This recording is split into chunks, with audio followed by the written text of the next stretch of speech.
Hey everyone, thanks for checking in.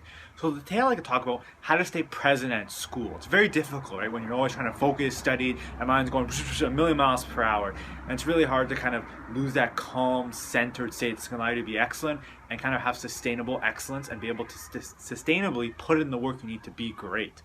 And I was really inspired to create this video by an awesome talk I got to attend last night that was given by a UBC psychiatry resident about the neuroscience of mindfulness and yoga. And I've been doing yoga for about almost 10 years now. Crap, this seems like a long time. And I started doing mindfulness meditation in my first year of undergrad. My mind kind of just churning nonstop. So it was a practice that really helped kind of enter that state of mindfulness, right? Which is characterized by a sense of calm, non-judgmental, non-judgment, acceptance, patience, etc. Just a very calm state, right? It's that very parasympathetic driven success, which is really at the crux of any real long-lasting success, right? If you're in this driven sympathetic state, you're not going to do it. And I'm not going to go into the details of the neuroscience. While it's absolutely fascinating, that was a 45-minute talk yesterday. If I could make it a 2-minute talk, then you wouldn't need to give us the 45-minute talk. But I'm definitely going to discuss some of the neuroscience changes that happen in our brain due to long-term meditation, which is absolutely fascinating. But today I could talk about kind of practical ways to integrate that sense of calm you get from yoga or meditation into your daily life. Because while yoga and mindfulness meditation are absolutely awesome, it's not just about sitting on a cushion for an hour and just being om or doing the downward dog and some crazy yoga pose. It's really about seeing these are just training, right? We spend so much time worrying about our physical health, which is absolutely important, but how much time do we really spend focusing on our mental health, right? And yoga and mindfulness meditation and all these other practices are very powerful ways to kind of help recenter ourselves, kind of renew our mental our mental health and our mind, and kind of give us a reset. Just like going to the gym kind of helps reset our body when we're sitting all day, right? So we have to take time not only to take care of our physical health, but also on mental health, right? But yoga and mindfulness are just training tools, right? They're not the means to them. They're not the panacea for everything that's wrong. They're tools that allow you to bring this sense of calm, this centered, focused attention into your daily life. And if you're not able to do that, it doesn't matter how long you can sit on a cushion with your eyes closed. It doesn't matter how great you are at yoga, right? It's about bringing that so you can be excellent whatever you do. So I'd like to talk about a couple of really cool breathing practices that was discussed in the talk. It was really cool because it talked about the neuroscience for the first 45 minutes. Then the last 30 minutes was very practical ways to integrate this into your daily life. So I want to talk about a couple techniques they discussed, and then kind of some ways I integrate into my life and some ideas that you can use to integrate kind of breathing practices and mindfulness meditation, which I think are an absolute requirement if you're really interested in being the best you can be. So first I'd like to go over the breathing technique. So the first one, which is super simple, right? So you're always going to be diaphragmatically breathing, right? And there's so many reasons. I've done a previous video about the importance of breathing, how it can make you a better athlete, so make sure to check that out. And a way I really like to make sure I'm diaphragmatically breathing is I just put my hands on my belly, right? And this first breathing technique is super simple, so all you're going to do is you're going to take big breath in, nice calm, for 4, 3, 2, 1. Then you're going to exhale, 6, 5, 4, 3, 2, 1. And you just do that as much as you like. And it's a really powerful but simple technique, and you'll notice right away that your level of kind of arousal just dropped and you feel super relaxed. And it's just the power of just extending your exhalation just a little bit. The second breathing technique, which is one I never actually heard of until this great talk yesterday, but it's very powerful, and I've been doing it a lot since I was taught it, kind of when I was busting home, etc. And what you do is you kind of think you have 3 phases of breathing. So you're going to take a big breath in through your belly. Then you're going to pause, and you're not going to breathe out. You're going to breathe up again, but think to fill up the chest there. So you go, pause, do not breathe out, and then think, kind of fill up the tiny upper recesses of the lungs. So, and then, and you do that right away. Instantly, you know your nervous system just arousal and the sympathetic tone just decreases like that, and you're kind of tapping into that parasympathetic rest or digest approach. So those are the 2 breathing techniques. I'd like to quickly talk about kind of 3 different meditation techniques. And the reason I think it's really important to not be fixated on this is the best breathing technique, this is the best meditation technique, because if anybody tells you they have the best technique, they're spitting bullshit, because you have to find the technique that works best for you, because that's the best technique for you. So the first one it's kind of known as a space meditation. So it's kind of one of the most difficult for some people. They find it very esoteric, but essentially what you're going to do is you're just going to take whatever position. You don't have to take the lotus or cross-legged. It's just, it tends to be more biomechanically efficient. It's over thousands of years yogis have understood it, and it's because it allows use hip rotation to kind of stabilize your pelvis and spine. Obviously, yogis may not know those terms, but they figured it out over thousands of years. So you can take the cross-legged. I'm just sitting in the chair, right? So you just sit in the chair, find a comfortable position. That's the most important point, right? If you're uncomfortable, it's not going to be good. And that's kind of the whole theory behind yoga and why they practice on the stretching and asanas, is because if your body feels like shit, you're not going to be able to sit down and meditate. So find a nice comfortable position, and you're just going to focus on whatever comes into your awareness. And you're going to be non-judgmental.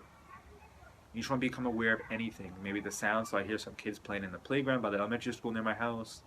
I hear cars driving by. I can feel my feet on the floor. You can feel the wind. It's kind of a bit chilly today. So that's kind of the space meditation, right? So that was the first meditation we introduced to. And then the second one, which is kind of, it's called a mantra meditation. There's things like transcendental meditation, and they are very powerful. I've kind of experimented with them, but there's kind of a lot of bullshit and hype around it where they want to charge you crazy amounts of money and really try to get you into this almost cultish thing. And it's really important to realize that when people try to take something very simple, try to make it complicated, it's usually they're convoluting the true essence of it in terms of making money.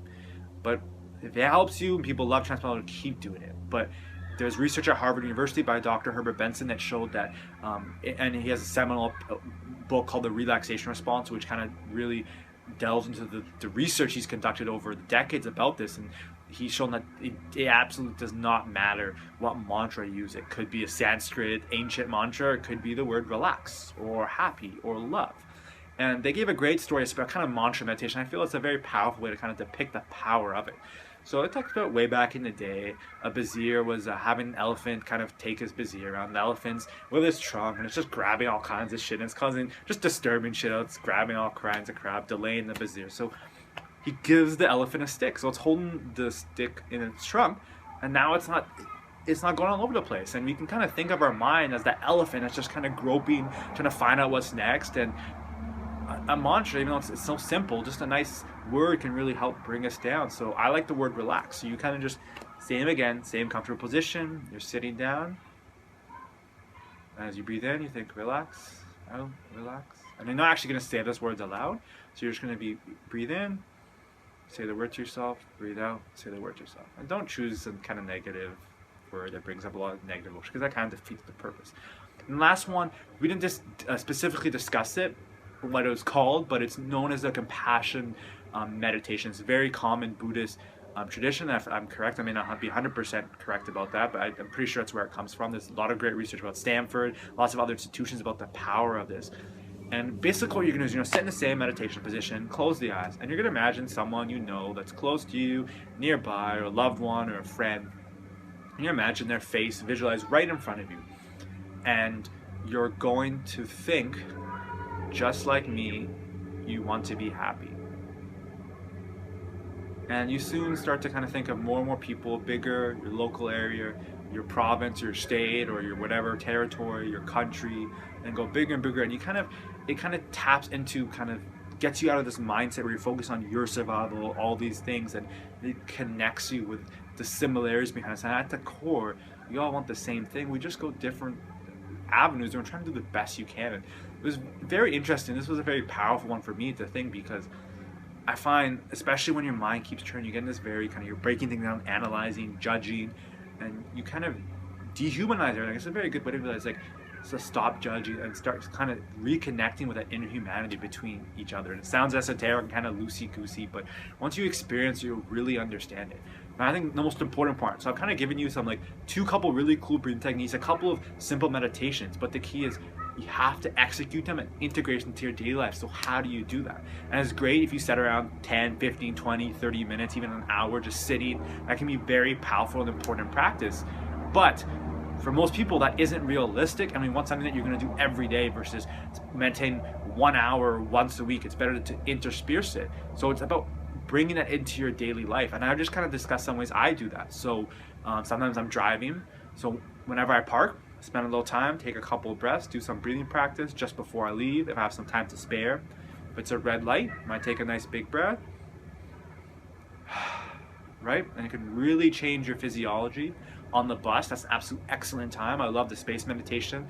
One I did very early on because I was during my undergrad at Boston University. Just kind of close your eyes, stand or sit comfortably, and you really pay attention to sounds. And kind of this is a double whammy because a lot of times I guess you could be worried when you're busting or you're meditating is once if I drift off to sleep or I lose attention and I miss my stop. Well, the sound one, if you really pay attention, you're going to hear the bus or the train or subway that's going to be saying, hey, this stops. So you know when to get off your next step. You don't have to worry about that. I like to do it as a mini study break, and because a lot of times when we're studying, you want to go. But if you realize a lot of times we're not very productive when we're studying, this is something that you might say, I'm super busy, I don't have time to meditate. But that's exactly when you need to meditate, kind of reset your nervous system, get you back to functioning the best you can be. And lastly, just integrate into daily activities that you enjoy. If you're listening to your favorite music, use that as a moment to kind of get present and kind of drop judgment and be aware to all the sensations, right? When you're eating, those are very many things. So there's countless millions of ways.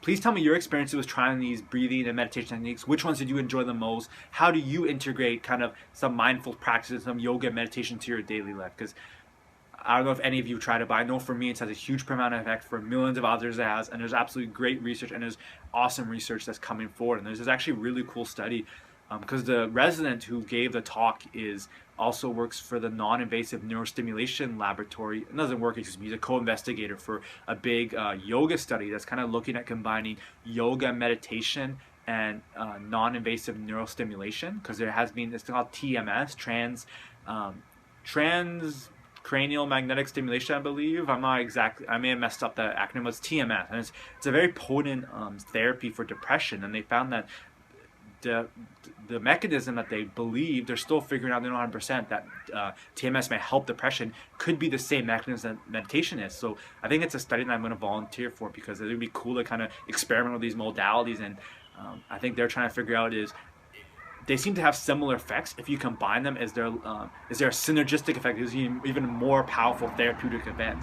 So I really hope you enjoyed these videos, and make sure, take some time, stop whatever you're doing, practice some of these breathing practices. Make sure to practice some of these meditations that I've given you, right? And let me know how it goes for you. Let me know which one's your favorite, kind of what you felt, any reflections that came upon the process, and make sure to integrate into your daily life. So thanks again for watching this video. I hope you enjoyed it. If you did, please give it a big thumbs up and consider subscribing to continue following my journey through medical school. Thank you.